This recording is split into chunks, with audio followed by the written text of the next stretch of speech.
jump in. Rather than start with answers, we're going to start with a really important question, all right? Because our lives are full of questions. If you're a parent, man, your life's really full of questions because kids are always asking questions nonstop. And they're usually hard questions like the 4-year-old girl who asked, how do mermaids go potty? And I don't know, when I got asked questions like that, I'm like, I just made up stuff because I don't know the answer. Or the little boy who asked, would you pay to watch my stuffed animals fight each other? And his parents were worried about his life of crime. Or the 3-year-old girl who asked, do quesadillas grow on trees? And I'd say, no, but keep dreaming big. I love that little girl. Lots of questions. There's obviously deep philosophical questions, right? Philosophers ask them, can God create a rock so heavy he can't lift it? And sort of ridiculous questions like that. There's questions you have to learn to answer quickly, like husbands. This question, does this dress make me look pretty? Right? Too late. You already took too long to answer because you got to answer like that because even a half a second is like, all right, well, obviously you don't. So, or when wives get asked, husbands like, am I still as athletic as I was in high school? You don't have to lie. We know that we're not. Then there's questions we reflect on daily. Am I where I want to be in life? Am I where I want to be in my career? What kind of tacos should I eat today? That's become a daily question for me in Ocean Beach. But then there's questions that drive us, even questions that haunt us. This is the question, I would call this the question that haunts me. I heard it. I was just sitting once in like a seminar, and it was like, how long ago? Like 15 years ago, I guess, or it was like 5 years into ministry. And heard this question, never forgot it. So it really just kind of haunts me, drives me, and it's this, and some of you maybe have heard it, but if your church were to ever have to suddenly just close its doors and shut down, as we know happens all over the country all the time, would your community even notice? Would your community care? Or would they say, hey, free building, let's put in a hair salon, chicken restaurant, coffee shop? We've all seen church buildings converted to lots of things, right? Or would they really miss? Would they really miss you? There was a coffee shop. Well, businesses are always opening and closing in Ocean Beach, just tough economy, but love supporting local, as I'll share tonight. But a while back, this little coffee shop called the Lazy Hummingbird, they closed down, and the whole community, all over the Facebook groups, like, we're so sad to see them go. They hosted open mic nights that supported local artists, and certain nights that were fundraisers for the school, and just a great place to hang out and meet with people. And then they hosted little clothing drives in there, and just all this stuff. And the community would really miss them. And it just makes me think: is that even possible as a church? Like, would the community even notice or care? Or are we just a country club for Christians, right? I mean, the Christians would be sad, but nobody else. But, we can become a country club over time. I pay my dues, so I expect my membership benefits.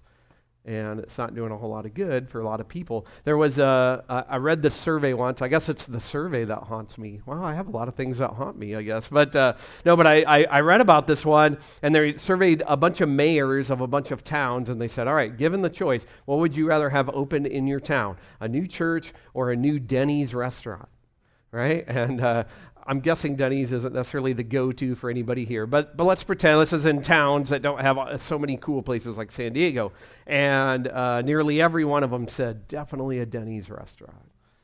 Because Denny's feeds people, it's a place for people to hang out, regardless what you think about their food. A lot of them support little league teams and soccer teams locally. Someone just told me last week, actually, if you're homeless, you can go in there and sit in the back and they'll actually give you one free meal a day.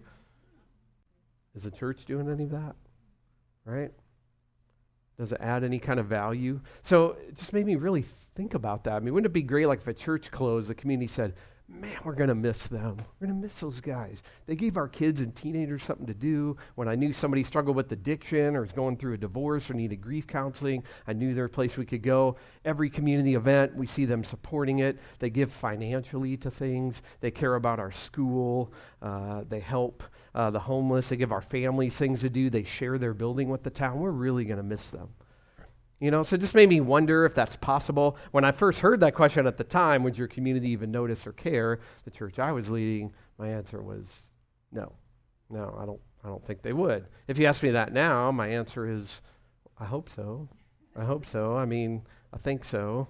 We have, and I know it's a weird thing to talk about. I mean, I have gotten a lot of like awards from the community, which is not about doing it for the awards, of course.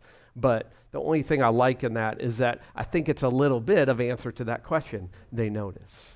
They would notice. They would notice something is missing, and had a lot at the other church, and thankfully already some at the new one. And so, and just a lot of community partnerships, because I want to add value to the community, so they would actually notice.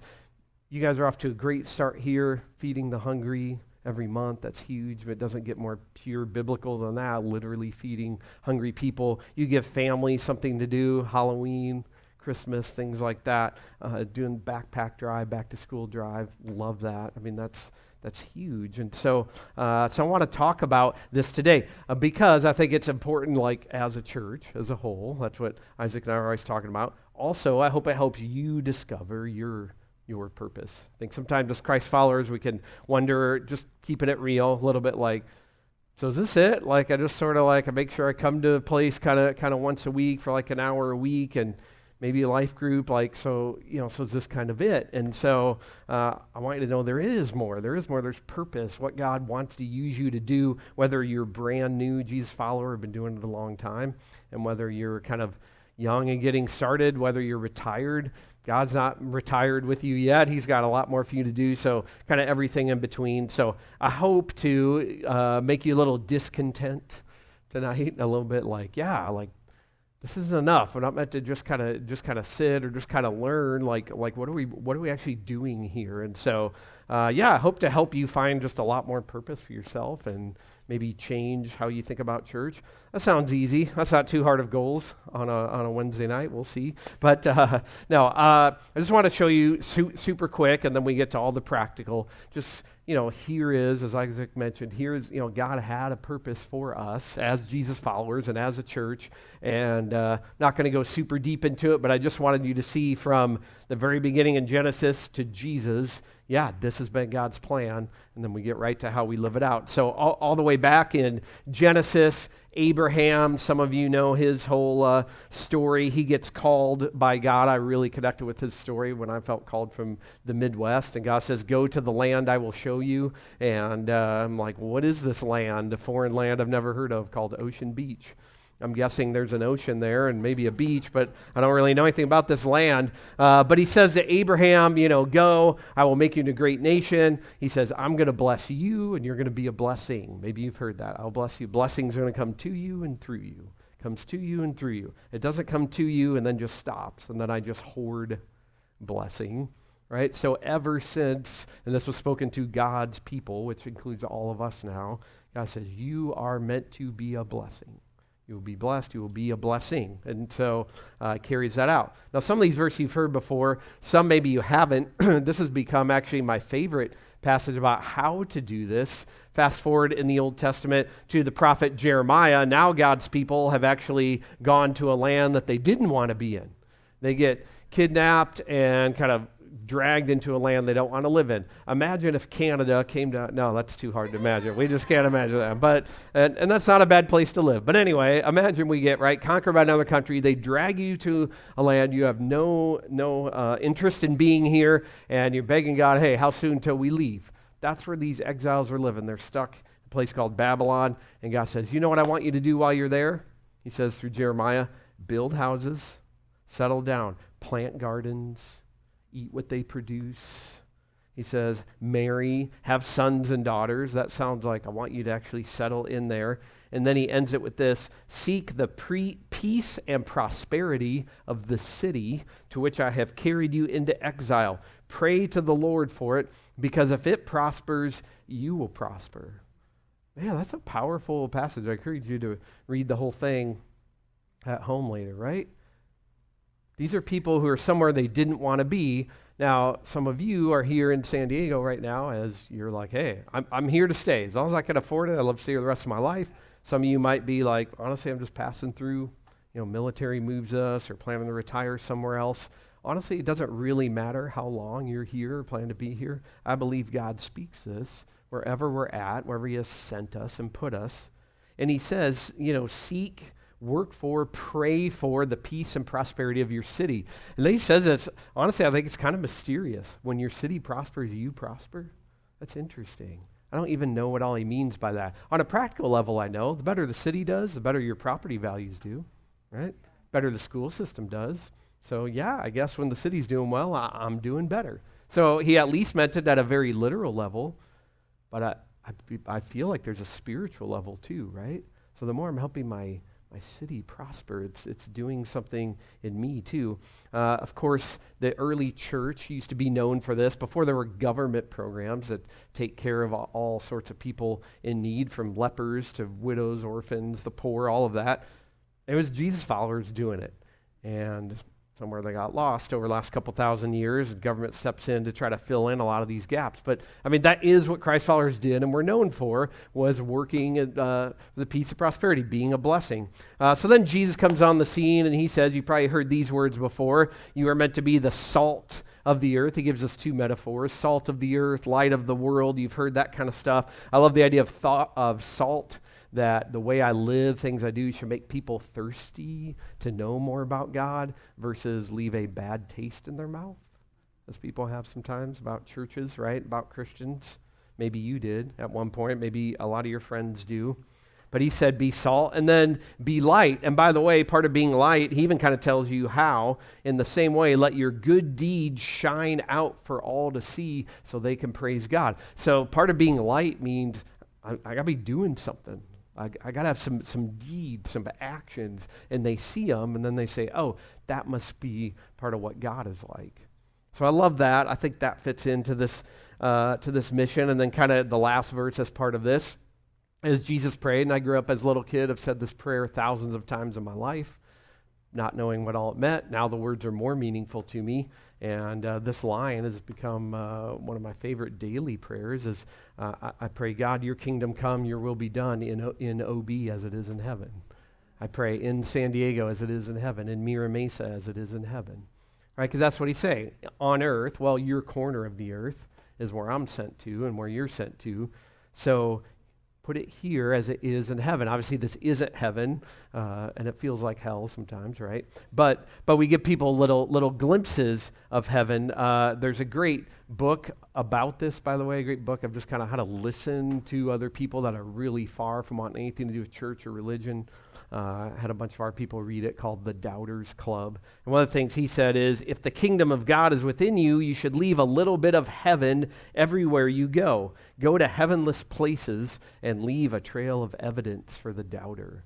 I love that. Just leave little breadcrumbs of heaven wherever you go. People are like, that tasted good. That felt like salt, like light. Those people were generous. They seemed kind. They served without agenda. They served with joy, right? That stuff, it tastes good. It makes me thirsty for God. It draws people in, and it shows them what he's like. And it's bringing little glimpses of God's kingdom here on earth as it is in heaven. So we get to give people a little foretaste of heaven, a little appetizer of heaven. So as the recap, that's the mission we're talking about. God says you're going to be a blessing. You're going to seek and work for the cities, and some of us, it's multiple ones throughout our life that I've called you. So live as salt and light there. Help bring my kingdom here as it is in heaven. So how do we do that? All right? So that's what we get into. We just want us to understand, I just think this isn't like one obscure verse somewhere. This is really just the theme of God calling his people all throughout Old and New Testament. And obviously there's a lot more, but let's start here. I said we open with questions because we start with listening, learning how to listen. The inventor of the stethoscope said, listen to your patients because they're telling you how to heal them. And I would say, listen to your friends. They're telling you what they need. Listen to your city. It's telling you what it needs and how to heal it. And I don't know if Christians are known for that. I'm not trying to be too hard on us, but I just like to keep it real, right? That when someone thinks they're Christian, is their first thought, man, those people are great listeners, man. They're just great listeners. I think we're known as talkers and preachers all the time, but I think Jesus was known as a great listener, a great question asker. Maybe you've heard that whole idea that he's actually, have we ever recorded in the Bible, 307 different questions that Jesus asked. So he asked way more than he answered. He was known as a listener, and he had great questions. I'll read all 307 of them to you right now. No, I'm just kidding. Let's not do that. But he had a few. I mean, I love maybe you remember this one. Who of you by worrying can add a single hour to your life? That's a great one. Or after the Good Samaritan, which of these was the real neighbor? Who do people say that I am? That was an important one. Who do you say that I am? What good is it to gain the whole world but lose your soul?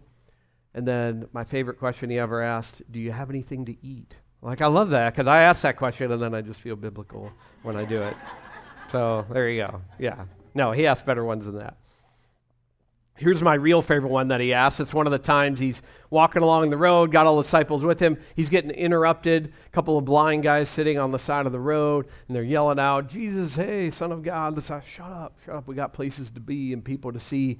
Jesus stopped. Hey, call him over here. Jesus goes to him, and I love the question he asked. What do you want me to do for you? Now, that question used to bother me because at first I'm thinking, come on, Jesus, we all know what they need. Are you going to make them say it out loud? Right? Like, I mean, it's kind of awkward if somebody's in here and I'm like, what's your biggest prayer request? Like, well, we can all tell. I mean, they have this physical ailment they've struggled with their whole life. Jesus, are you really trying to make it awkward? But the more I dug into it, I realized, actually, Jesus never makes assumptions, right? What do you want me to do for you? What if their answer was, what I really need, I'm fine with blindness. I've been this since birth. I've learned how to adjust. We all know incredibly capable people that have blindness and all sorts, right? So that may not even be the biggest request, right? It could have been, honestly, my marriage needs help. Jesus says, what do you want me to do for you? He didn't assume anything. He just started with questions. So I call that the Jesus question. It's not very creative, but I love that. That single question has led to all of the ministry we've done in Ocean Beach for 10 years. What do you want me to do for you? You don't have to use those exact words, right? But that idea, and you can find that out from your friends, the people that you're around, and I'll show you kind of a natural way to do that. And we can ask that all the time as churches and as life groups of all the places we live and work and all the schools we know. What do you want me to do for you? I've been very surprised at the answers. I've gotten a lot of the answers as I'll share. So we just have to learn, as Jesus did, begin with listening. Always asking that, what do you want me to do for you? One of the guys I love learning from about this stuff, Hugh Halter, he's written a lot of great books about kind of living missionally. And I love this quote. He says, people are not pagans to be converted, projects to be preached at, or demographics to be reprogrammed. Every person is a story. Every person is a story. Rich with history, experiences, creative potential, strength and weaknesses, clarity and blindness. So every person is a story. And like the stethoscope inventor says, listen to them, they'll tell you how to heal them. So I can ask, what do you want me to do for you? I start with that. And we can learn how to do that at the community level too. The whole town, or just think about your neighborhood, or if you're on a certain block or in an apartment complex, or a sort of a residence, you can think about that. You can kind of listen to your whole area. And that's what I've tried to learn how to do, especially as a guy coming in from the Midwest, only ever done ministry in Chicago. Imagine I move into Ocean Beach and go, all right, guys, first thing we're going to do, this worked for me so well. I'm telling you, it worked every year I did it back there. We're going to do a coat and boots drive, and it's going to be great. It's going to help a lot of people. Those will be like, who is this guy? Has he ever been in San Diego? Does he know what he's doing? Right? So I really took this seriously. How do I listen to the community? Overseas missionaries know how to do this, right? We think about when they move to the middle of Africa, it's like, whoa, I have no idea these customs. I need to learn what they're doing. And I would say that applies to you right here in San Diego. And just listening. Think how different it even is here in Mira Mesa to Ocean Beach. And how different it is in OB if you went over to PB. Oh, man, totally different. I would do ministry way different there. I don't even know where to start. Just kidding. Right? But that would be way different than North Park, right? Yeah. And then we all got to start dressing all hipster and stuff. We want to do that. And then if we're going to go to East County, totally different. But that's just in San Diego, right? If you tried to apply and didn't listen, you'd be doing totally the wrong kind of customs language. So actually my favorite passage about this, and we miss this a lot, but it's kind of the one we'll live in the rest of the time while we get super practical, is actually just right in the middle of Acts. I love book of Acts. I studied Acts a lot, of course, as starting a new church. But so Apostle Paul, he's on a missionary journey, goes to all these places to kind of start churches and do mission and stuff. But so this great story. He goes to Athens. I mean, we've heard of Athens. It's in Greece, and at the time, it was like the academic center kind of the world. The people we know, like Socrates, Plato, they're all from Athens. So that's what happens in this town, in this city. They're known for art, beauty, philosophy. So we read in Acts 17, Paul, he actually went ahead of the rest of the crew, so he has some time to hang out. So I would probably be like in the hotel, just watch a sports center. But Paul is much more godly than me. He actually spends time walking around Athens. And as he walks around, it says he was deeply troubled by all the idols he saw everywhere in the city. How would he know there's idols everywhere in the city if he spent it, right? Yeah. He's got to be there. He's walking around. Now, he could have gone to Athens and said, where's the temple? I'm going to spend my time and just sit and hide in the temple the whole time while waiting for everybody else. And we would think that's pretty godly. But we're not meant to just hide in the church. We're meant to be out there. So he actually spent time in the city. And I don't have on screen for this, but I'll just read part of it, and then I'll show you the next part on screen. But so it says he went to the synagogue to reason with the Jews and the God-fearing Gentiles. He spoke daily in the public square to all who happened to be there. So by the way, he went to the religious place, the synagogue. He went to church to talk about it, and he went to the public square. So he went out to the marketplace where people worked and hung out. So he did it at both places. It says he also had a debate with some of the Epicurean philosophers and the Stoic philosophers. They believe totally different things. We don't have time to get into it. When he told them about Jesus and his resurrection, they said, what's this babbler trying to say? What are these strange ideas he's picked up? Others said he seems to be preaching about some foreign gods. So they took him to the high council of the city, and they said, come tell us about this new teaching. You are saying some rather strange things, and we want to know what it's all about. And then verse 21 is kind of funny. It says, it should be explained that all Athenians, as well as foreigners in Athens, seem to spend all their time discussing the latest ideas. That sounds like Facebook to me, long before it existed. They're just all debating ideas. So that's what they love to do in Athens. Let's just debate ideas. And so Paul knew how to adjust to that. So I'll show you on screen here. So verse 22. So Paul, standing before the council, addressed them as follows. So check out what he did. We actually get to see how he, kind of see his sermon here. Men of Athens, I notice that you're very religious in every way. For as I was walking along around town, right, I saw your many shrines. One of your altars had this inscription on it, to an unknown God. This God, whom you worship without knowing, that's who I'm going to tell you about. Ooh, good tie-in, Paul. Good tie-in, right? But he would never know that if he didn't go out and read and study that. And that's not the only time he quotes what he saw. And a little later, verse 28, 29, which we have on screen too, it says, for in him, he's quoting a quote they would already know. For in him, not actually talking about God, but he's going to connect it to God. For in him we live and move and have our being. As some of your own poets have said, we are his offspring. Therefore, since we're God's offspring, and he goes on with his sermon. So notice what Paul did here. He looked and listened, right, and learned the town, the city, adjusted. He did not give the same sermon in the next town, right? He learned it. I'd never noticed this. He actually affirmed it. He says, by the way, I see that you're very religious. I see that. He wasn't pointing fingers, judgment, or they never would have invited him. He's like, so I see what you're doing here. I see how religious you are. He affirmed it. He even quotes their philosophers, right? So if you hear a pastor in church start quoting Buddhism, Mormonism, start talking about karma, maybe that's okay. Maybe it's speaking to some of the people in the room. Listen, I know some of you grew up with this, but let me tell you how it connects to Jesus. And so I talk about karma a lot in OB because it just feels like people are into it, and new moon festivals. And so sometimes it's kind of, I know some of you kind of grew up with this. So let me tell you about this God that we don't know. We worship the moon. We could actually know the creator of the moon.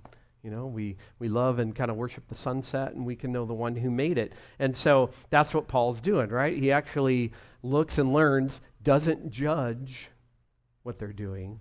He uses it to connect it to God. So I just learned that a lot from him. So again, overseas missionaries know how to do this, but we got to learn how to do it. So when I moved to Ocean Beach, we're like, well, I got a lot to learn here. I got to learn to sort of dress differently. I didn't own any flip-flops yet, but so got that. I'm just being honest, I had never eaten a fish taco in my life, and that sounded so weird. I'm like, fish in a taco? Obviously, tacos are for ground beef and cheddar cheese, right? I know you would call that Taco Bell, but that's how my mom made them, man. I thought fish was the weirdest idea taco ever. I gotta admit, now I love them, and they're so good, especially shrimp. The mahi ones are so good. I come here, I'm like, acai bowl, what is this? I still think it's a made-up fruit. I don't even think it's a real thing. Have you ever seen an acai tree? I just think it's made up. No, but just kidding, right? So I had to learn all different kind of food, just like missionaries moving to the middle of Africa. I had to learn new kinds of food, had to learn a new language, right? Because now I'm so stoked about stuff and, things I've never said. And I also learned a lot of new smells, which was very interesting in Ocean Beach that I never knew, and I had to teach them to my kids. But what's that, Dad? Well, we didn't have that in the Midwest. But so there's a lot of, right? So, I really had to become like a missionary, and you can do that where you're at. Some of you already know it so well. You're like, I actually love meeting the rare, born and raised San Diegans, right? Sometimes I meet someone born and raised Ocean Beach. I'm like, I just want to learn from you. I want to listen, right? Because they know all the stories and the history. So if you have that already, use it and share it with others. And if you don't, we can learn it. So how do we learn and listen? Well, in the past, I would say read your local newspaper. I guess that's a little harder nowadays. Although there are some, right? Like the little local ones that come out. We still have a weekly one. I've found the Facebook groups for different communities are super helpful. There's really active ones in Ocean Beach, thousands of people in them, and they're so painful. And about every other day I want to quit them because they're just so hard to read sometimes. They're so negative. But honestly, I don't, because it's been one of the most valuable things I've had here. Because I get to see every day, what do people love about the town? What do they hate? What are they excited about? What are they mad about? What are conflicts about? That's incredible, really. Really kind of lucky. No sort of pastor in really the history of time has gotten that much insight into their communities. I guess you read the editorial pages of the newspaper and the little letters people write in, but you can really get a glimpse of that. So if you're willing, you don't have to put yourself into that, but if you're willing to go in the world of social media, that can be a place to learn. Otherwise, just eating local, hanging out local, shopping local. I heard this challenge once of adopt a coffee shop and a restaurant, and if you want to add a bar, but adopt a coffee shop and a restaurant that you frequent. Doesn't mean it's the only one you can go, but you're like, this is one I go to most of the time, just so you can actually get to know the staff there, and they get to know you, get to know the regulars, and that really works. I have done that in Ocean Beach, and I really know a lot of the people that work at the main things that I go to. So another way to really learn is either join or at least attend, town council kind of meetings, PTA. For us, it's a Main Street Association. I know other places call it Chamber of Commerce. Great ways to and now you can even just tune in on Zoom sometimes, just watch, listen, go into the local events and festivals, and really listening and learning to people inside the church. I love when I get to meet someone at church that's a teacher. That's gold, because they're in at the school. That's our in at the school. Love it. Anyone that works any capacity in a school, any first responder, anyone that works at a hospital, that's a great in, because I always need help. And anyone that owns their own business, love meeting new business owners. What can we do? What can we do for you? The Jesus question. So really learning to just listen in all of those ways. So my first question for you to get to discuss around the table or reflect on your own. I always respect the introverts, as my wife is. So either way, but yeah, just thinking about that. So some of the things to think about. Maybe you're just like, I don't know, Carter. I already know San Diego. It's whatever. People love the beach, and they, and I already kind of know where people hang out. Here's some good questions to really think about, though. Where would you say in, let's say, Mira Mesa or the neighborhood near that you live in, what are they hurting in the most? Because I'm guessing it's a little different than maybe what I would answer at Ocean Beach, and different than what Coronado would say. So what's your neighborhood or community? What's their biggest kind of hurt? I mean, some of it we all share in common in San Diego, but what is it in your community? What do they celebrate the most? What do people love the most, right? Some neighborhoods here, it's all about dogs. Just everything's dogs friendly, right? Some it's all about surfing and skating. Some it's all about kind of foodie stuff. Some it's tons about art, right? You know, North Park and Hillcrest, some of these things. So what do they celebrate? What do they value? What do they need the most? And then even kind of the deeper question, like, what would it look like, your kingdom come here as it is in heaven? Like, what would like a piece of the kingdom look like? I think when people get fed like you're doing, that's like, yeah, that's a taste of God's kingdom here in heaven. And now when kids can go back to school and not be in need, that's a taste of kingdom in heaven. What else, right? What else looks like God's kingdom where you live? So yeah, I just want to give you a few minutes. You can either just write down thoughts or talk about it a little bit with people around. Maybe you've thought of these questions already, and yeah, see what comes up.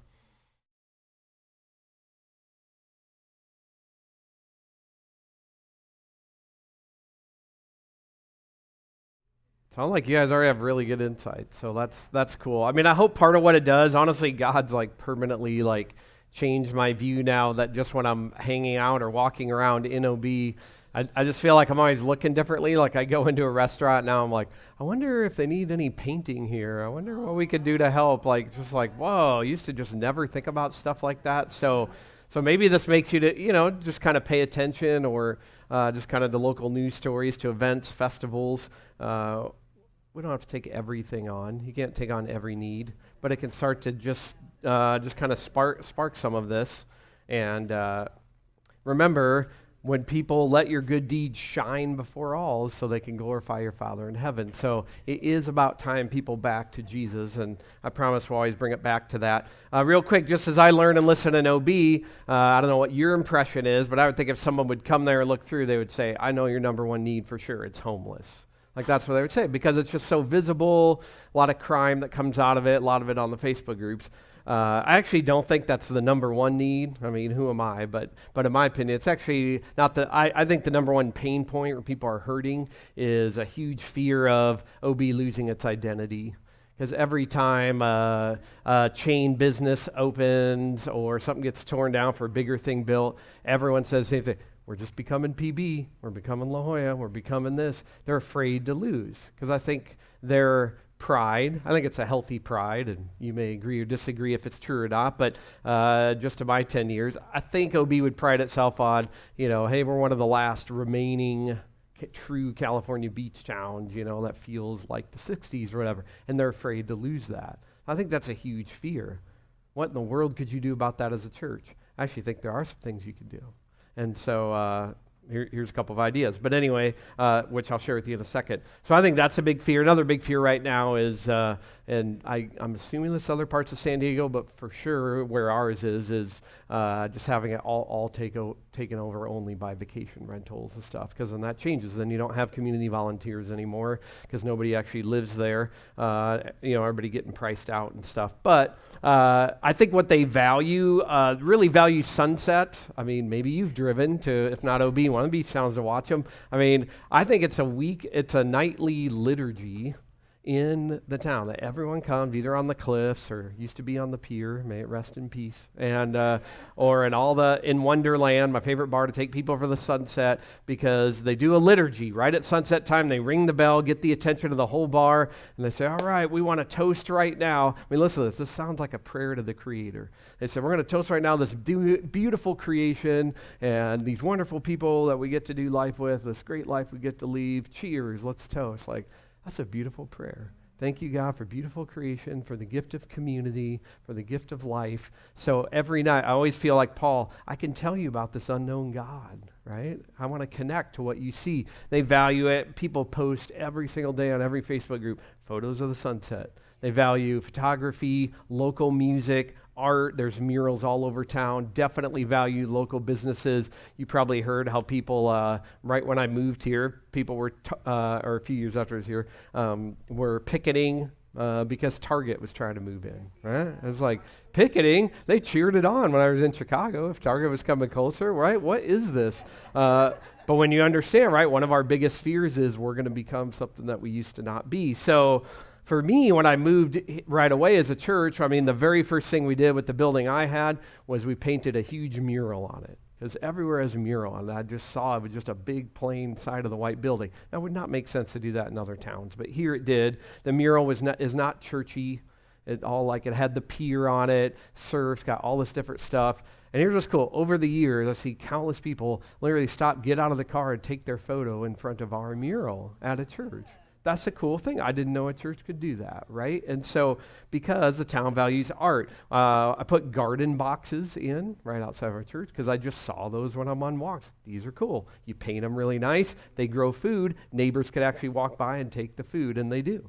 I'd seen people come by with, I'm in a rented building now, but when I was at this building, and they walk by with their kids, hey, let's pick off tomatoes or whatever, and grapes and do some of this. We started hosting at church. I'm like, well, I want to host like open mic nights. And I know those can get crazy, so it was as simple as saying, hey, let's just keep it family friendly, so it's all ages. And try to have people. It still ended up being mostly people from the church, which was also fun, but really tried to include and get more people from the community. I think I could have given more time. Since we support local, I'm like, well, even though it's definitely the cheapest option, for me, I definitely cannot buy our coffee for Sunday from Costco. I'm not saying you can't, other churches can't. I'm saying for us, there's no way we could do that. If they don't even want Starbucks or Target here, we're not doing that. So we have bought it every year from OB Beans, and then I tell people that from stage, and then I can tag that local business in posts. And I just heard of a new coffee place that's just trying to get started, so actually just switched to them. So I could say, let's help them get off the ground. Food at all of our events. It'd be cheaper to bring Domino's Pizza. Let's spend a little more and actually cater it from the local restaurants, tag them in the posts and all that kind of stuff. Sponsor community events. I'm like, right away. Now this has been easier to do as a church plant, but since I've tried to keep costs and everything else really low, and the building we're renting out of, by the way, we rent out of a Masonic temple. If you know anything about the Masons, I'm happy to bring Jesus into this building, so it's great. They won't let me know what goes on upstairs, but we make sure Jesus goes on down in the main room, and we got a good deal, which means I give away, and I don't have any staff yet, so we just give away as much money as we can to the community. So one of the first things we did is, we got to be sponsors of the big Christmas tree. If you've never seen it at the end of Newport, we'll love it. And people can pay to sponsor, and you'd think it's like 50 sponsors on the little banner underneath. There's always like 3. Like that, I don't know why everybody wouldn't want to do this, and we were always the only church that did, but sponsored it every year. It was a lot of money. It was worth it to me.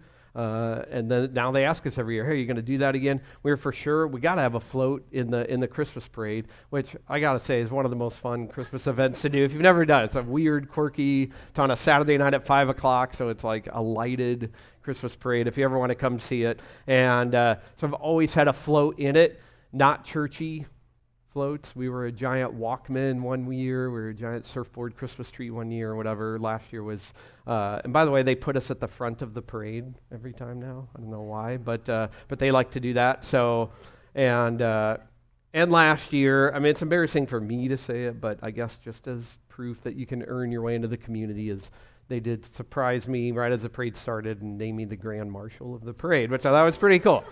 I don't know what a Grand Marshal's supposed to do, but I hope that I'm living up to the name. But, right? And our float was a guy from church just playing like rock guitar on a boat, and he's playing Christmas songs up there, and all that. So, because, I mean, you got to be in the thing, right? And, of course, the biggest event it'll be all year, we just had in June, I'm still recovering, is the street fair, chili cook-off. It's like 20 to 30,000 people in there. And almost no churches anywhere in the event. Like, come on, man, this is like the whole town is here, and a lot of San Diego is here. So we run the whole kid zone, which we did, and then they loved how we did it, so then they asked us back, and I feel kind of bad that they're like, other people asked if they could do it, but I said, no, we're giving it to you. And I'm like, you don't have to do that. Like, I'm not trying to hog it. We can share. No, we trust you guys. You're low stress. You know how to do it. You can do that. So we run the kid zone, and we ran a booth on the main street, and I had someone in the chili cook-off, and I had someone in the wings eating contest. So we had a busy Saturday. It was me last year, but I learned to delegate. I only made that mistake once, then I delegated. No, but it was great. And so just being involved in the things that are already there. And then even as simple as this, right? So back to that idea of like people really have like a pride in Ocean Beach. And I think different neighborhoods, of course, in San Diego.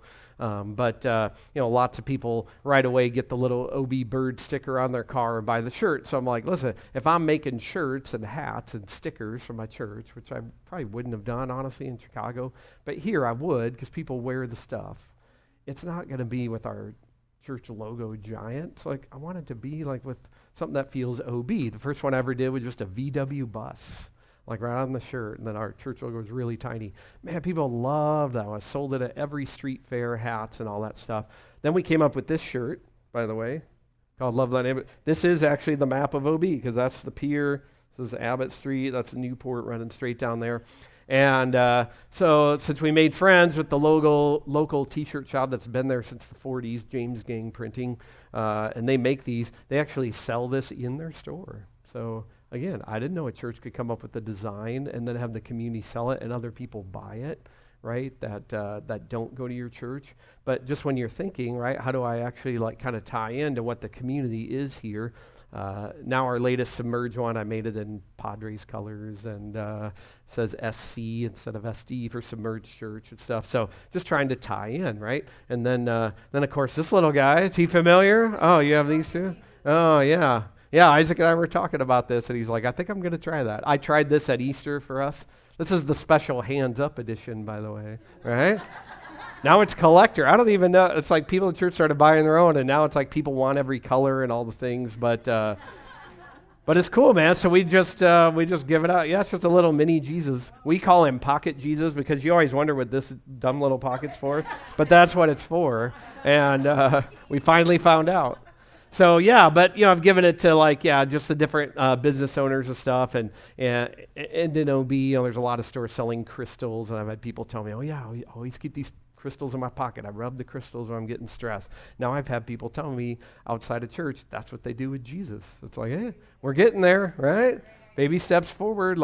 So again, just trying to kind of, just learn the community. So that's a lot of the stuff we've tried to do is let's tie into what's already going on and fit in what they do. I really try to be like, what don't they expect from a church? And I will say, I guess one of the things I'm probably most proud of our church is that, because again, I'd been at OB for 8 years, so I'd kind of made a lot of partnerships at the schools and businesses and on the OB Main Street.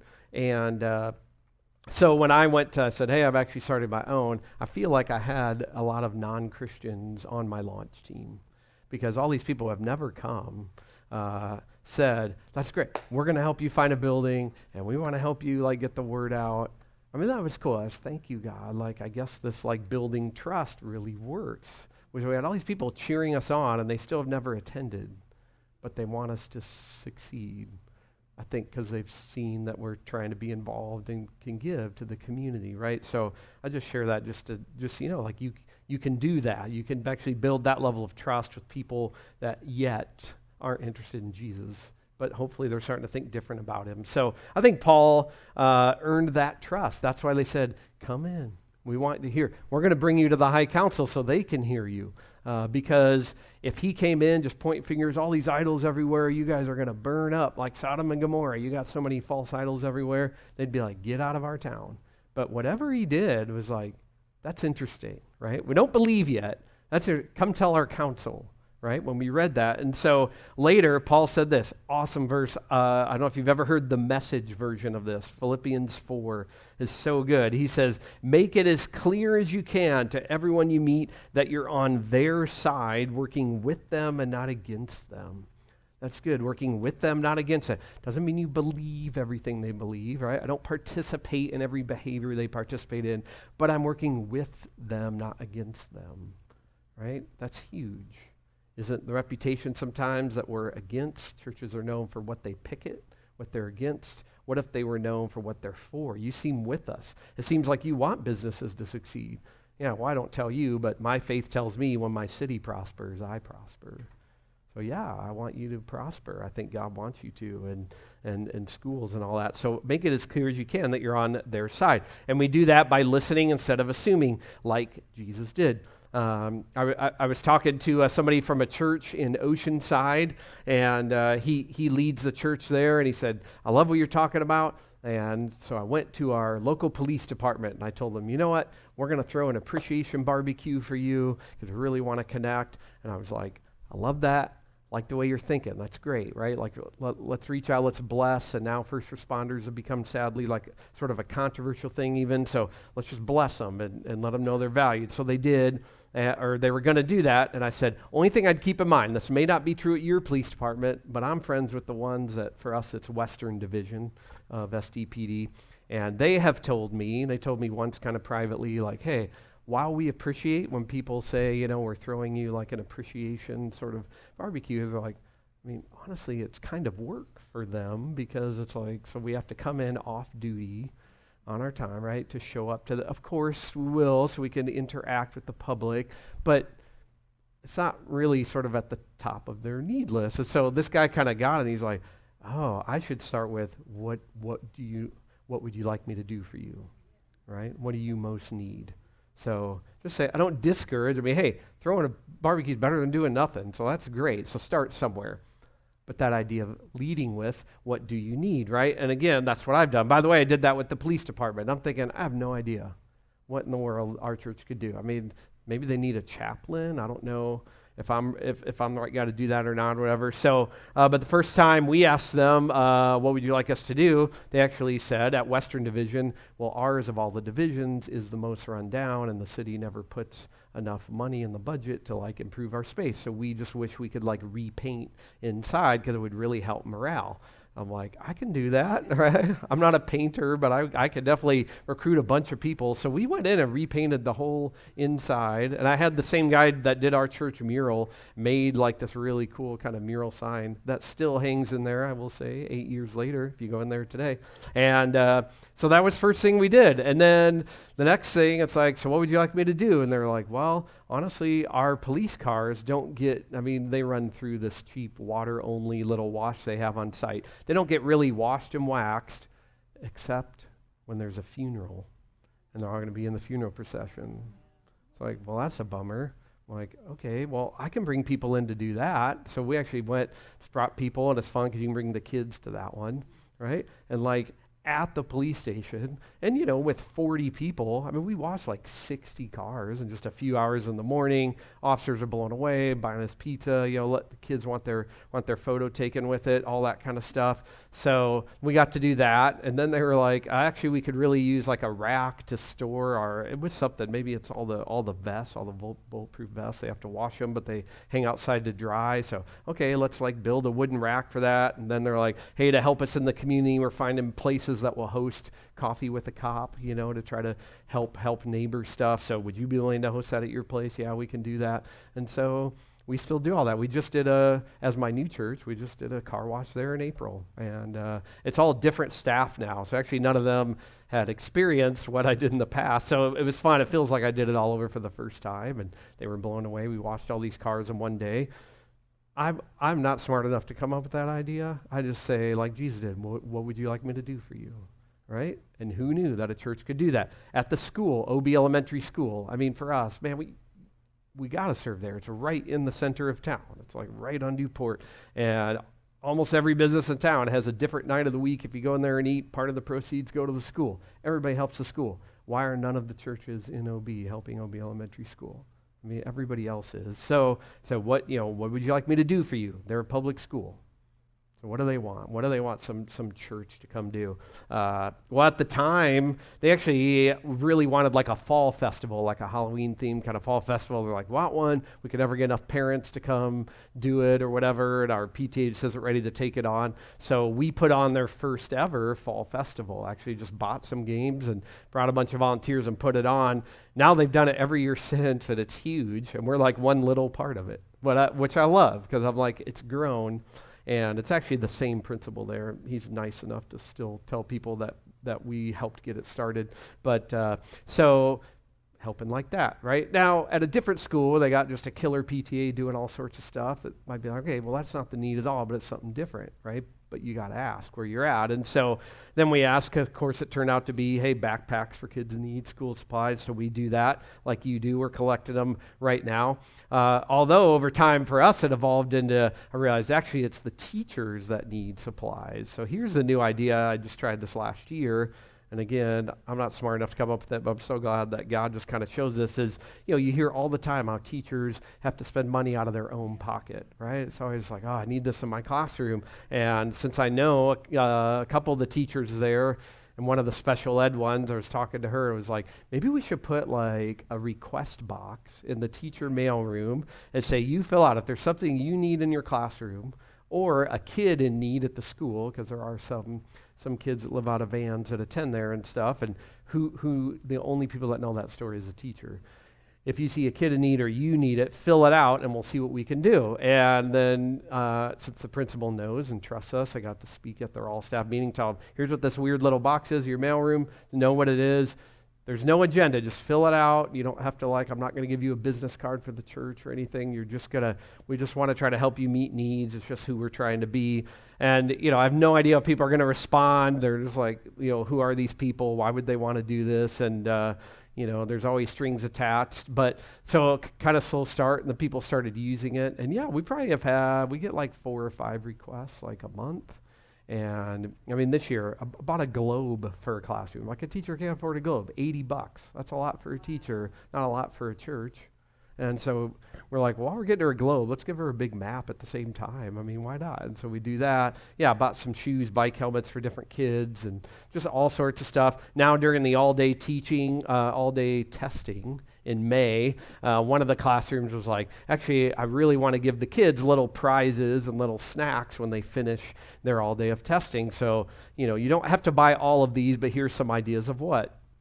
So I bought all of them, just because well, of course that's what we're going to do. That's what grace is like. It's generous. And then 3 other classrooms filled one out right away and asked for the same thing. So oh, okay, I opened this door. So we did for 4 classrooms.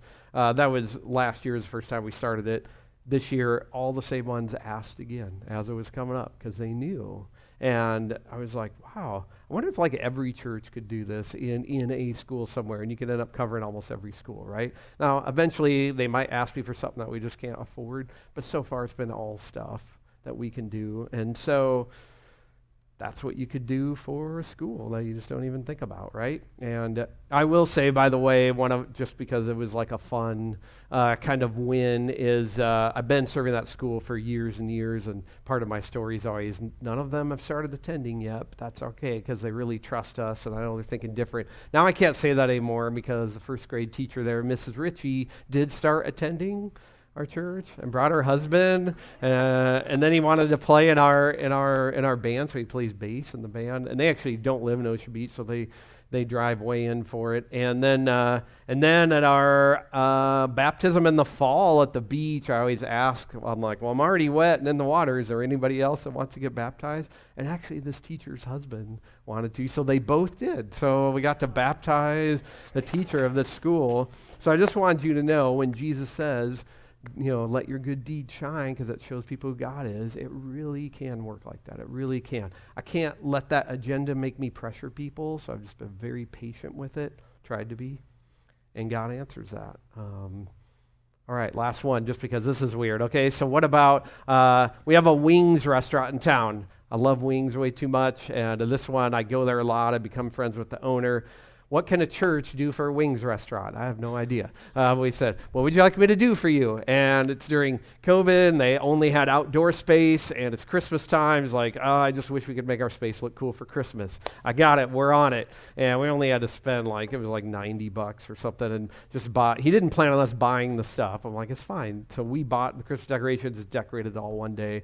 And for 2 years, he just wants give us free food and thank us. It's dude, that was 1 hour and $90. But just blown away. We did it. And then he had, they were doing, I think it's at the St. Patrick's Day Festival that they do in OB. One of the years they decided to do a guacamole contest. Irish guacamole. I don't, because it's green. That's it. I have no idea. That's so weird, right? Just because it's green.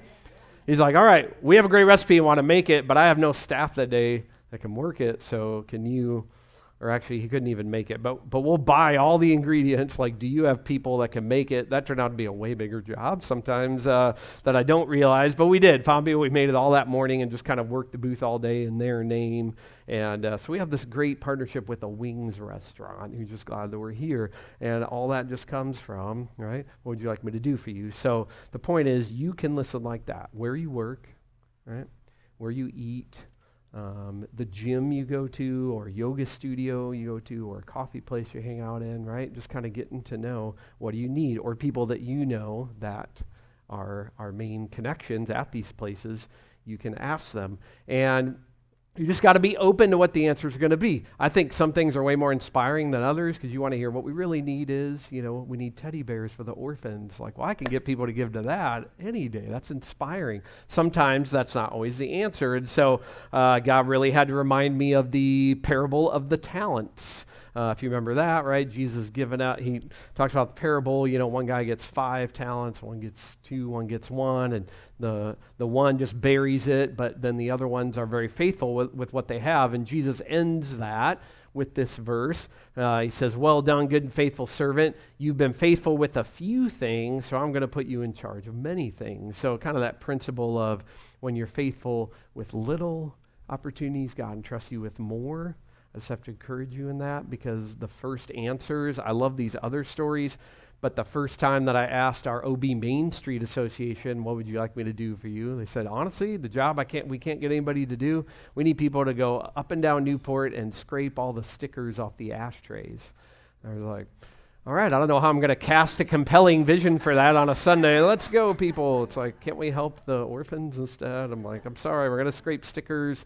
And then they're like, we really need people to help us hang the decorations in downtown OB, which sounds fun, but it's like 7 a.m. on a Saturday before anybody's up and out, and no one would know that it's you doing it. But I'm like, all right, that's what you need, we'll do it. So we get volunteers, and we come, and we do that. And then we're faithful with little, and God entrusted more. And back when the pier was open, and there's a big cafe out there, which is a pretty main landmark in Ocean Beach, and that guy needed it repainted, and he called OB Main Street and said, hey, I really need help, like repainting this. City won't pay for it, his cafe anyway. And they said, I know who you should call. Call these people, because this church just shows up and they'll help do anything. And because of that, because it was kind of a big thing, actually like a TV station kind of showed up for that, because it was getting a big repaint. If you ever saw the cafe letters, actually became like American flag or whatever. And so we kind of repainted some of that. And so, I remember being at that opportunity, which was very visible. Everyone in town sees it. Everyone posts about it, kind of made it on the news. And I thought, okay, thank you, God. I was faithful with the little scraping stickers off ashtrays, and then you opened some of the bigger, more visible. And so, seeing it grow to that, to kind of the community awards. This is all with OB Main Street, and then you're trusted with the kids zone, and then now I'm actually on the board with the OB Main Street. I joined last year because they've just seen how much we've done. Everything I did at OB Elementary, by the way, now we have teachers coming from Dewey School, which is on Rosecrans, and I've never known. I don't pay attention to it. Whenever nobody knows where it is, somebody says, it's right next to Bevmo, and everybody's like, oh, now I know where that is. What does that say about us, right? And so, but I had a couple of teachers from there, and they're like, honestly, we really need stuff. Like our budget's smaller, morale's even lower. I didn't realize they are 85% military, so they said we can't ever get anyone on the PTA because nobody's around to stay long enough. So they really don't have stuff going. So just in January, it's like, what can we do for you? And one of it was, the first one was actually remodel their teacher's lounge, which I forgot to say. We actually did that at OB Elementary. It's like, oh, we've done that before, and it turned out pretty cool. So we went and did that for them, and in February, and then in April, it was like, well, actually our kindergarten playground, and I mean, it looked like a picture out of a movie. It's like stale water is sitting in this thing, and it's all run down. It's like, yeah, we'll spend a day and come do that, and spend a little bit and bring some volunteers. So did all of that, and then I thought we should put one of these teacher request box in there, right, and see what they really need, which we didn't start till April, so I got about a month of doing it before end of school, month and a half. and they were already asked for a lot. So we met them all. This fall will be the first time we're going to try to do that request box going full on at both schools. But you're faithful with one, and God keeps growing and multiplying it. So don't worry about the size of the opportunities. As you hear the different needs, I want you to think 3 different levels. Is this one I can just meet by myself? Because some things you can just do. Why don't you just, or rally a couple friends. This would be a good one for my life group, right? Or this is one, sorry, Pastor Isaac. I should go ask Isaac if we can do this. I'm not guaranteeing he'll say yes, but I think he's open to hearing it at least, right? Because some things take the whole church. Like there's no way just one life group could feed all the people that you feed. So for us, there's things that happen individual, life group, and church-wide. I told you a lot of the church-wide ones, and life group-wise, I mean, like the men's group that I'm in, we did yard work for the military housing right next to Liberty Station, because I know someone who lives there. So they're like, hey, a lot of spouses are deployed, so the spouse that's home with the kids gets behind on yard work. Well, we'll show up on a Saturday and line all that up and do it. And then we got the chance to help a butcher shop. What can a church do to help a butcher shop? I don't know, but in OB, they opened OB Meat Company, which honestly is an odd place, a very highly vegan place to open, but they called OB Meat Company, and they were struggling for some reason. But we're like, hey, we'll try to help you. And but in my men's group, our leader would basically we eat a dinner every time. It's 15 or 20 guys, so it's eat dinner and do the study. We thought, all right, 1 week instead of eat dinner, let's cater it all in from this place. I mean, spend a little bit of church budget money because it's a little bit expensive, and then eat it. But let's get like every guy. We'll take a photo of all of us eating it together. Try to get every guy to do a post, and kind of tagging this business. So not a lot of individuals in a neighborhood can get 20 people at once to all post about a place and tag them and cheer them on, and we did. And the owner. He messaged me, and I actually had never met him in person yet. I'd just been messaging online. What can we do for you? And he was like, a million thank yous. I can't believe you did this and all this stuff. So I catered with him for a couple other things. Like, yeah, man, I just want to help you succeed. So I finally met him in person. He's like, hey, come back in the kitchen. And he brings me back in there, and he pulls up his shirt. And I'm like, okay, what's going on? And he's like, look at this. He had a big Jesus tattoo, big Jesus face right there. He's like, this is great. And he said, now I started a new practice. On my way home from work, I stop at this little church building, and I say a prayer.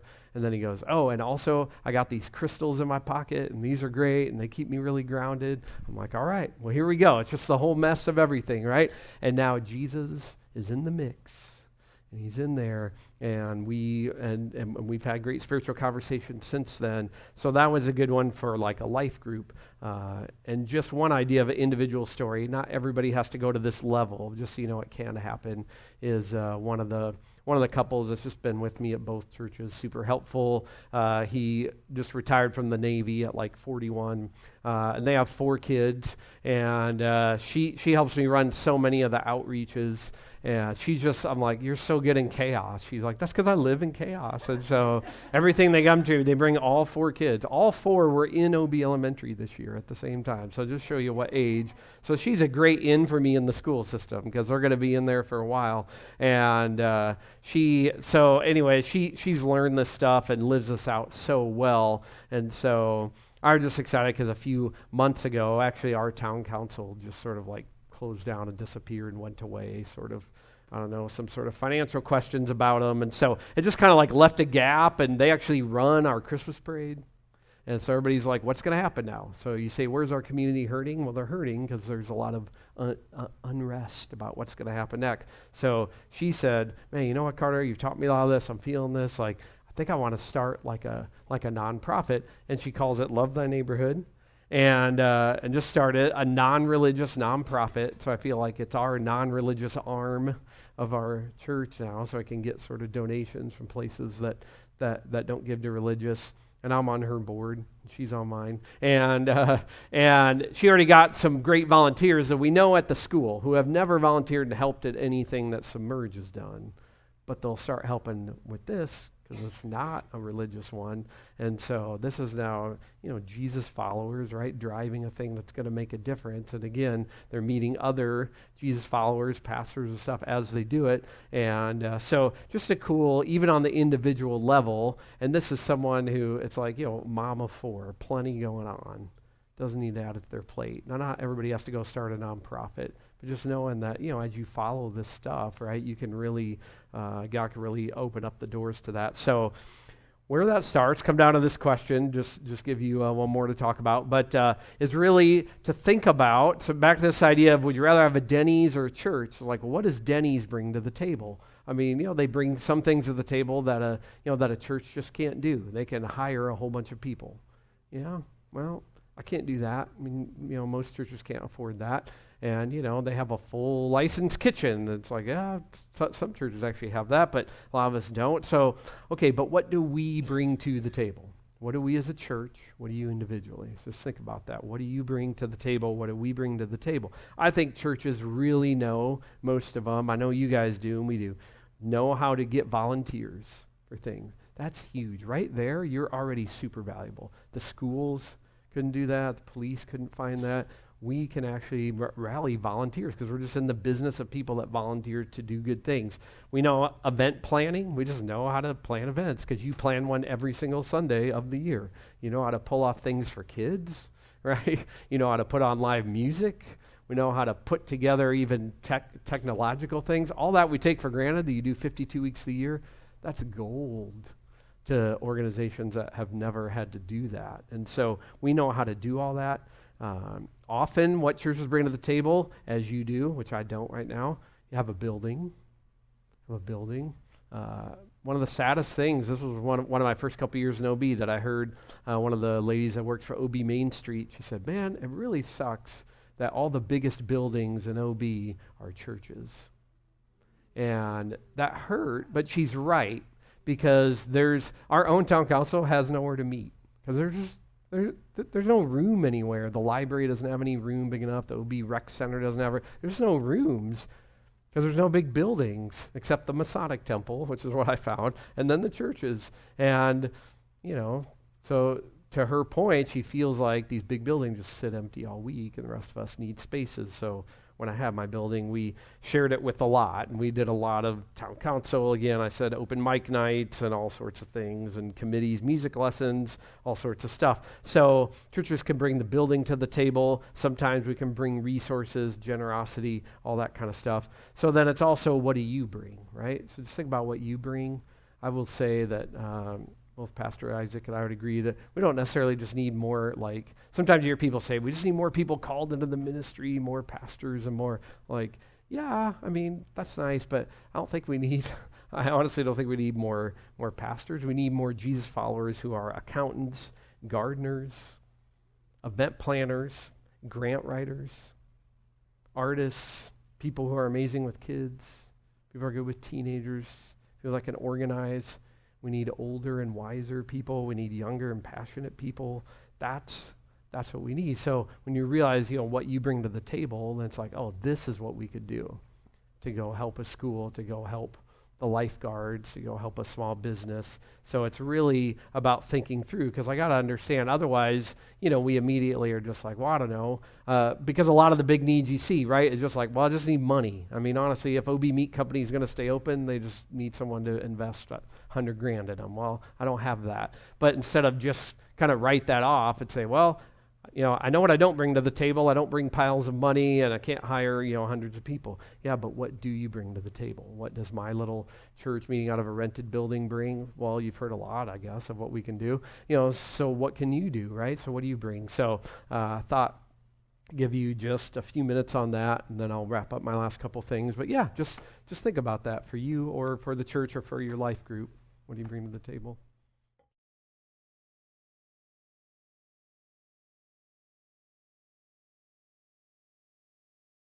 All right, well, we'll wrap that question up. Sorry to cut you short, just to keep you, I'll keep us, get you out on time. But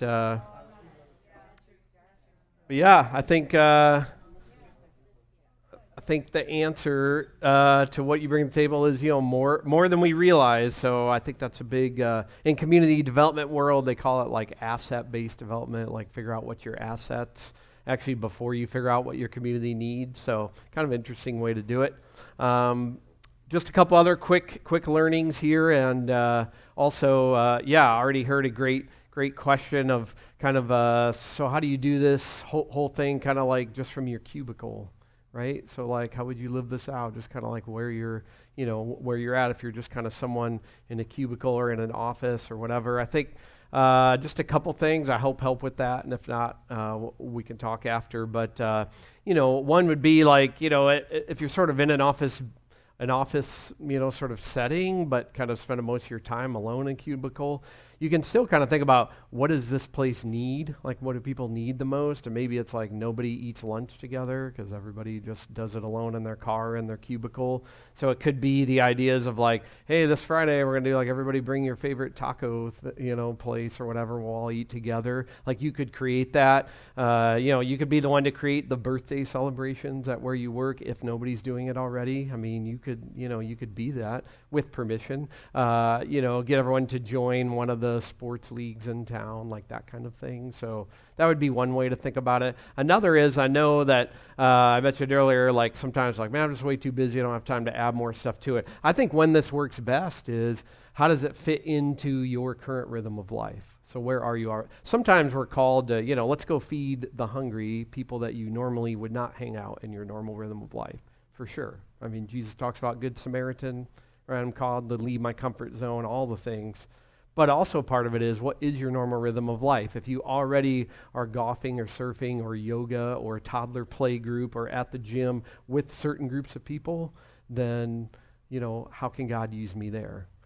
For me, it would be like, because I really try to practice this, it'd be easy for me to spend all my time in the church. So for me, it's actually beach volleyball. It should be surfing and OB. I'm just not good enough to figure it out. So, but for me, it's beach volleyball. I did not start a volleyball league through our church, even though people keep asking me to, because I play with all people that don't go to church, and that's my way. I gotta stay connected to people that don't, and so I have great relationships from that, and let God build through that, which I'll touch on in a few minutes as one of the last things. So stick with me on that, all right? But just think about like kind of how it fits into your normal rhythm of life. I would call that your mission field. That could be your mission field right there. So, but one of the biggest learnings that I didn't want to miss, and I might have had the slide out of order, sorry, but it's the one that says, never underestimate the extent of God's blessing when I join Him serving others. So I used to think, okay, the people we serve, that's like our target audience, although you never want them to feel like targets or projects, because I hate it when people do that with me, with sales, right? That's someone I thought was just hanging out with me and my kids because they had a kid, and then I realized they were actually trying to get me into their pyramid scheme, so then that didn't feel very good, so I don't want to do that to other people. But often we think and hope and pray, hey, the people I'm serving, maybe they'll find Jesus and come to church, and I hope they do, and we see that sometimes. I have, in my own experience, I found more often, it's actually not the people I'm serving, it's either the people I'm serving with and alongside. So I think it's beautiful. I mean, we definitely do projects where it's only our church is volunteering there. It's great when I can find ones that us from the church and neighbors from the community can serve alongside each other. And I got to do this story real quick because it's so fresh and so cool. But one of the first last summer, a year ago summer, because I'm starting the church and still looking for some outreaches. A Jewish friend that I know in OB was organizing right as you drive into town along Sunset Cliffs. There's a whole bunch of plants along there. It got all grown over. He's like, we're going to do weeding and plant all new succulents along there. Spent like 2 or 3 Saturdays doing that. And man, that was pretty hard work, pretty hot work. But got a few volunteers to come, and we were doing it and just serving with them. And along with other volunteers in the neighborhood, this one other lady kept coming to the same ones, this girl, Brandy. And then at one point, she's like, seems like you guys all know each other. Like, how do you know each other? Like, well, actually, we all go to church together. We just said we want to, like, practice our faith together by serving. And like, well, that's cool. And then one of the people from our church, I didn't know she was going to do it, but it's definitely one of her spiritual gifts, is she just wants to bless everybody with with food everywhere she goes. And so at this, we had no plan. It's let's serve and then everyone leave, going for lunch. Nope, she went, not Subway, the local sandwich shop, and bought a bunch of more expensive sandwiches for everybody and just brought them on. Put on, hey, I bought these for everyone. And this girl, Brandy, is just like, who did this? Like, this is for anybody? And so we saw her at multiple things. And finally, at the last one of doing the planting, she's like, I got to come check out your church sometime.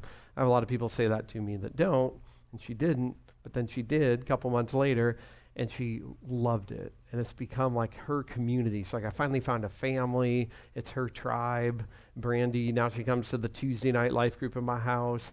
So someone in our group, they saw every time she comes, she brings, no offense, but just brings her old King James Bible, which for her, it's just hard for her to understand. Brand new to the Bible. Somebody bought her a new Bible. And actually, just 2 days ago on Sunday, she's who I got to baptize in the ocean. So that was really cool.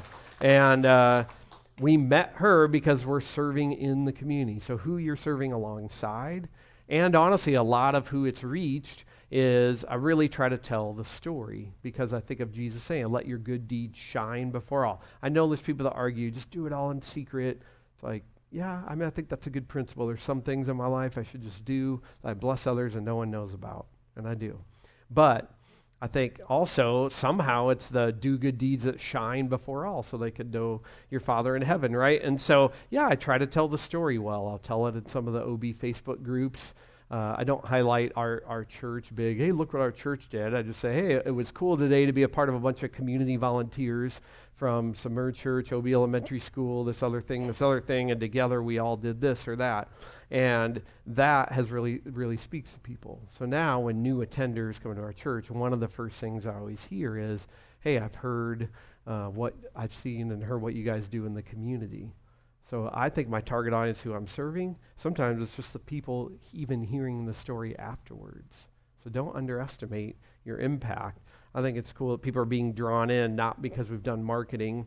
It's definitely not the preaching that draws them in. So luckily it's that they've heard the things that we do in the community. So that's a big one. The other is just having fun with it, surprising people with grace. So a big part of thing that has surprised people is do it without asking anything in return. So like when we've helped at the school, it's been like, what can we do for you? Can we reimburse it?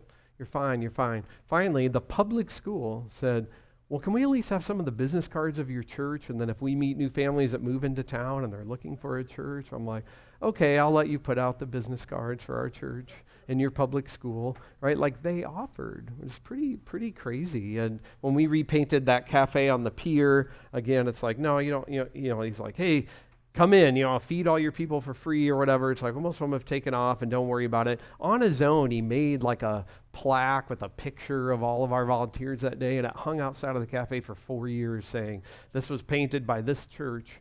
And so when you let them do it on their own, right, that's way more powerful than us asking. Now, it takes a step of faith, and sometimes nobody does anything, and that's okay. But I try to just lead with grace in that and let people come up with that on their own. And I still think grace, right, doing things, sort of undeserved gift, nothing in return, is still just really blows people away. And so you never know what they might do. All right.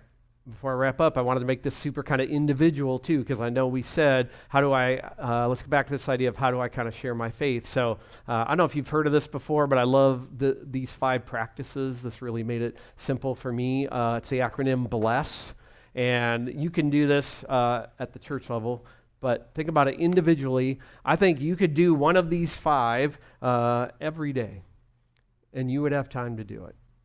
So it's bless, B-L-E-S-S.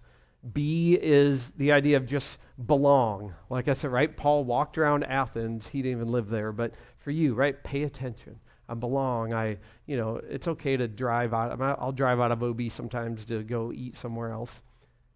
But belong. The place I frequent is kind of where I'm at. And so where do you belong? Your condo complex, right? Your block. Or in some cases, it's a whole sort of like the town of Mira Mesa. So kind of whatever it is for you, really think about, do I belong here? Am I involved here? Have I ever, people know B, it's like, oh yeah, I've never been to the holiday parade. It's like, I mean, you live here. That's like a tradition in town. So, so just think about belong, right? Listen, which we've already talked about. So you're always listening. Then my favorite, eat. Eat with people, right? That's so biblical. I can tell you all the stories of all the times Jesus ate with people. I just did a sermon series in June called The Power of Parties, and it was just about all the different parties that Jesus did. And there's so much power to eating with other people. In fact, this summer, while our groups are on a break, I challenged people. We came up with the idea of let's try to do 100 meals in 100 days, so from Memorial Day to Labor Day. And not one person has to do 100, but let's all do some, and hopefully it all adds up. So it says, think about who do you want to eat with this summer. We've given different themes around that. I don't know if we're going to hit 100, but people are eating together more than they would have anyway. So you eat with people because you know that eating with people is what builds the relationship, builds trust, right? For 3 years, me and my neighbor might see each other every time we go out to get the trash can, and our interaction is just, hey, right? What's up, right? Or it's nonverbal, or you have a dog, and it's just that. If I ever had them to my house and we had a meal, relationship's instantly different, right? If you came to my house, we did a meal together, I come to yours or out somewhere, already you're just bonded and know each other better. So eating with people, that's a great way to do that at work, by the way. If you're like, I'm going to work where I cannot talk about my faith. You don't have to, but can you eat with somebody? And while you're eating, by the way, you're listening. What do they need? What do they celebrate? What do they value? Where are they hurting? Because we know everybody hurts, right? It's that whole everyone you meet is fighting a battle you know nothing about. So I eat and listen so I can know about that battle. Then the other S is serve. Now I know how to bless them. And for you, serving might be like, hey, I heard you mention that you're having trouble with your card, you can't afford it. I got somebody who can come over and look at it. Or, hey, I'm sending you some Uber Eats food tonight. It sounded like you and your wife could just use a break. You can serve in all sorts of ways, and it's not a formula, so it doesn't have to be in this exact order. But as we're listening, eating, serving, I think we open up opportunities to share our faith, share the Jesus story. You don't have to be a Bible expert. I have found most people tried to share faith with, just being really honest, I'm not a great evangelist. Let me tell you all about Jesus. We sit down. I haven't had a lot of long conversations like that, but I eat with a lot of people. They know I care because I listen, I serve them, and spiritual conversations come up. And most of the time, what's keeping them faith is not a really hard biblical question that you don't know the answer to. Most of the time. It's not in apologetics. It's like, I just don't understand why dinosaurs aren't in the Bible. I mean, most of the time, it's not that. Most of the time, you answer for the people you know. The reason they want nothing to do with God is they blame him for something really painful in their past, right? And so for me to sit with them and just go, I know, that sucks, right? I have those questions. I wonder why God allows things. I don't know. When I struggle, I think about Jesus with Mary and Martha, and they're going, why? Why did you let our brother die? And his answer was, just cry with him. Put his arm around him. And people like to hear that. They don't need the theological answer to the problem of pain. They just like to know that Jesus saw it and he cares and he put his arm around them. And so, or people just want to know, churches are just a bunch of, people that just are country clubs, right? They just care about themselves. And actually, you should hear about some of the cool stuff, right? Our church is feeding people. I've shown up at that. It's great. So you sharing your story and they've seen you listen and serve and heard stories from that. I just think that's how, as I said at the beginning, now it's not awkward. It's not a forced. They're not awkward and I'm not awkward. It's just, it can start to come out naturally because I'm eating with people. I'm serving them. Again, I'm trying to do that with guys in my volleyball group. I mentioned the Wings restaurant earlier. That's become one of my strongest friendships. No B, we've done a couple concerts together. We eat together pretty often. Well, I stop in while he's working, and he'll sit and talk to me at the bar while I eat, and we get to talk. And now it's where he actually came to Submerge on opening day just to support me. He's like, I'll be there for you, buddy. So he came. He didn't say anything about the sermon or anything, but he's just like, that was great. So that was all he would say. He's come to one Easter, but I just wanted to have that friendship, and I do just kind of this all the time. And now once in a while he'll even text on a Sunday, hey, how'd it go today? It's like, oh, he's interested, right? And that just comes through eating. I haven't pushed him in a corner. So I just want you to think about those practices. That's a very like a personal, and really every day, say, today I don't have time to eat with anybody this week. All right, but you can do listening, right, every day, or a little bit of belonging every day. You don't always have time to eat or serve, but I do think God will open the door for you to share your story. All right, I'll wrap it up from that. So the end of Paul's story, by the way, in Athens, because I want you to know this, because you might go try some of this, or you say, Carter, I've already tried that, didn't work. Here's what happened at the end of Paul's great story he did at Athens in Acts 17:32. Thank you for putting that up. When they heard about the resurrection of the dead, so he finally tied it all in. Let me tell you about Jesus. Let me tell you about the resurrection. Guess what happened? Some of them sneered, and others said, I want to hear you again on this. When you live this stuff out, some people are going to be like, no thanks, man, I'm out. I want nothing to do with you and your church and your religion. Okay, right? Some want to hear more. He was salt. They were thirsty. I want to hear more from you on this subject. I have to remind myself of that a lot because I think my success rate is low if you talk to percentage-wise. So I think a lot about Jesus. It's like Jesus had 12 guys to say yes to following him. He also let the rich young ruler just walk away. Jesus is like, here's what it takes to follow me. No way. I'm never doing that. He walks away and just says Jesus looked at him and loved him. Didn't chase him down and beat him down until he did it. Jesus healed 10 lepers. Guess how many of them came back and wanted anything to do with Jesus? 1, right? So every time I'm like, I gave, and all they did was took and went away and want nothing to do with church. Yeah, 9 out of 10 did that for Jesus too, right? 1 was interested, 9 out of 10 didn't. Now, I hope he wasn't projecting that's going to be our success rate, but it could be. I mean, maybe 1 out of the 10 business owners I know in OB right now are going to follow Jesus, at least as far as I'm involved. Of course, God works in other lives. He talked to 1 of the 4 kinds of soils, or, there's 4 so only 1 out of 4, so about 25% there is going to prove to be fruitful. So I just tell you that to be an encouragement, right?